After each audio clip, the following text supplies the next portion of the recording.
All the instructions you need to set up Part 2, the Midnight Masks, is found on page 4 and 5 of the campaign guide. We're going to walk you through it. If you've just finished Part 1, the Gathering, then you'll need to pull out these 4 cards from the encounter deck you've been using. So Crypt Chill and Obscuring Fog, which have this symbol here on. Then put all the other cards you used in the first scenario back into the box, so you won't be needing any others. When you've got the 4 cards from the Chilling Cold series, you'll need to gather all the cards with these symbols on from the box. The next cards you need are the Locked Door set. It's 2 of the same card, and don't forget you can always check how many cards are in an encounter set by the tiny number at the bottom here. Then it's the Night Gaunt set with 2 Haunting Night Gaunts and 2 on Wings of Darkness. The next encounter set is the Dark Cult set with this symbol here. There's 1 Wizard of the Order, 2 Mysterious Chantings and 3 copies of Acolyte. Next is 5 encounter cards from the Midnight Mask set, and that's 3 copies of Hunting Shadow and copies of False Lead. Set with the symbol on are your scenario reference card, your agenda and your act cards, and all of your locations as well. Shuffle up all these enemy and treachery cards to make the encounter deck for this game. If you met this enemy in the first scenario and you didn't defeat them, shuffle him into the encounter deck. You may also have achieved a resolution that allows you to put this card into the lead investigator's deck. If your resolution doesn't specifically say that happens, then don't do it. Remove this card from the game. Next, you're going to locate these 5 cards here, which all have this symbol here, and you're going to set them aside out of play in their own special cultist deck. Give them a shuffle and put them face down out of play. Unlike the first scenario, this one only has 1 act card and 2 agenda cards, plus the usual scenario reference card. When setting up your locations, check back in your campaign log to see if you burnt your house down or not.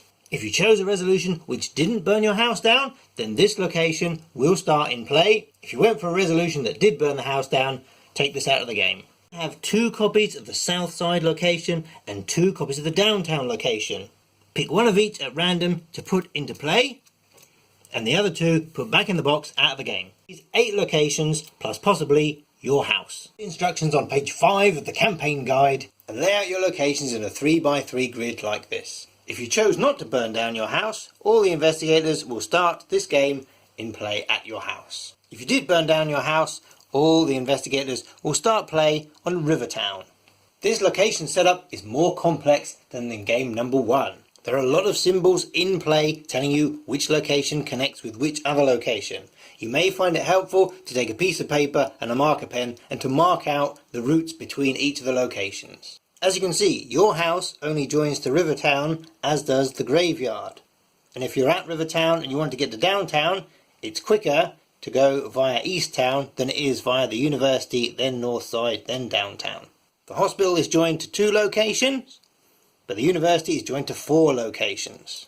If all is going well, your setup should look a little something like this.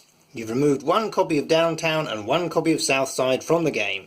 You have 9 locations in play if your house is still standing, which is where the investigators start. If not, there'll be 8 in play and the investigators will start at Rivertown. Here is your scenario reference card. There's 1 act card and 2 agenda cards. You have the 5 set aside cards forming the cultist deck. The final thing to do is to check how many players are playing.